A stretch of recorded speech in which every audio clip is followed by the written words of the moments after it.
ছাগল মতিউর সেও কিন্তু ধরা পড়ছে, তারও কিন্তু এতদিন ধরা যায় না। মানে যে আসে না কেন সবারই কিন্তু আইনের আওতায় আনা হবে, তাকেও কাউকেই কিন্তু ছাড় দেওয়া হবে না। পুলিশেরও কিন্তু ধরা হচ্ছে, যাদের ধরেন ওই ফুটেজ আছে আছে তাদের কিন্তু ধরার চেষ্টা করা হচ্ছে। ডেইলি কিন্তু তাদের দুই একজন করে ধরা পড়তেছে। আপনারা হয়তো জানেন যে ওই যে মতিউর, যে ছাগল মতিউর সেও কিন্তু ধরা পড়ছে, তারও কিন্তু এতদিন ধরা যায় না। মানে যে আসে না কেন সবারই কিন্তু আইনের আওতায় আনা হবে। এখন অনেক সময় বলেন যে সপ্তাহে একদিনে ধরা যাবে না, এরা তো বিভিন্ন জায়গায় লুকে আছে, আস্তে আস্তে এগুলো থেকে বের করে ধরা হবে। পারছেন না মানে ধরতাছি তো। শোনেন, তাগো ক্ষেত্রে ইনকোয়ারি হওয়ার পরে যদি যেটা হচ্ছে তাগো কাউকেই কিন্তু ছাড় দেওয়া হবে না, পুলিশেরও কিন্তু ধরা হচ্ছে। আপনারা সেদিন দেখলেন যে ধরার ভিতরে একটা আবার পালায়ও গেল, এক ওসি ধরা হয়েছে, আবার ধরার থেকে কিন্তু পালায়ও গেছে। যে ধরা হচ্ছে না এটা আপনারা বলেন না, ধরা হচ্ছে, বাট ইনভেস্টিগেশনের পরে ধরা হচ্ছে। আমাদের এখানে হেডকোয়ার্টারের ভিজিটের একটা মূল উদ্দেশ্য ছিল এই বাহিনীর সমস্যাগুলি জানা এবং এই বাহিনীকে কিভাবে আরও আগায় নেওয়া যায় এই সম্বন্ধে আলোচনা।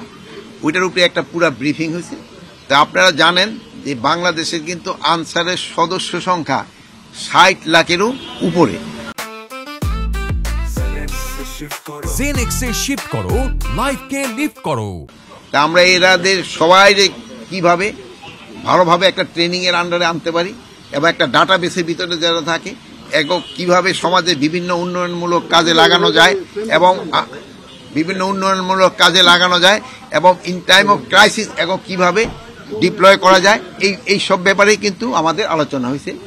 এই মহাপরিচালক এরা খুব ভালোভাবে চেষ্টা করতেছে। এই 60 লাখের উপরে কিন্তু প্রায় 61 লাখের মতো আনসার, এদের ট্রেনিংটা আরও কিভাবে ভালো করা যায় এবং এরা জনগণকে কিভাবে আরও বেশি সেবা দিতে পারে এই ব্যাপারে। তা এই বাহিনীর আবার কত কিছু সমস্যা রয়ে গেছে, ওই সমস্যাগুলিও তারা বলছে এবং এই সমস্যাগুলি আমরাও কত তাড়াতাড়ি সমাধান করতে পারি এইগুলি ব্যাপারে আমাদের এখানে আলোচনা হয়েছে। আর একটা হলো, জানেন এই ফোর্সটা কিন্তু যেহেতু আমাদের অন্যান্য ফোর্সের সাথে তারা কিন্তু বিভিন্ন সময়ে ইভেন যে কোনো ক্রাইসিসে, যে কোনো দুর্যোগে এরা কিন্তু সবার সাথে কাজ করে এবং এরাই কিন্তু মুখ্য ভূমিকাটা পালন করে। এবং দেখছেন আপনারা এই গত পূজার সময় তাদের ভূমিকাটাই কিন্তু ছিল মেইন। তারপরে আপনার দেখবেন যে ইলেকশন সময় এই সব সময় কিন্তু তাদের একটা বিরাট প্রয়োজন পড়ে। এইগুলি সম্বন্ধে আলোচনা হয়েছে এবং এরা কিভাবে তাদের ট্রেনিংটা আরও ভালো করা যায় এবং তাদের কিছু সুযোগ সুবিধারও অভাব আছে, ওইগুলি আমরা কিভাবে তাড়াতাড়ি সমাধান করতে পারি ওই সব নিয়ে আলোচনা।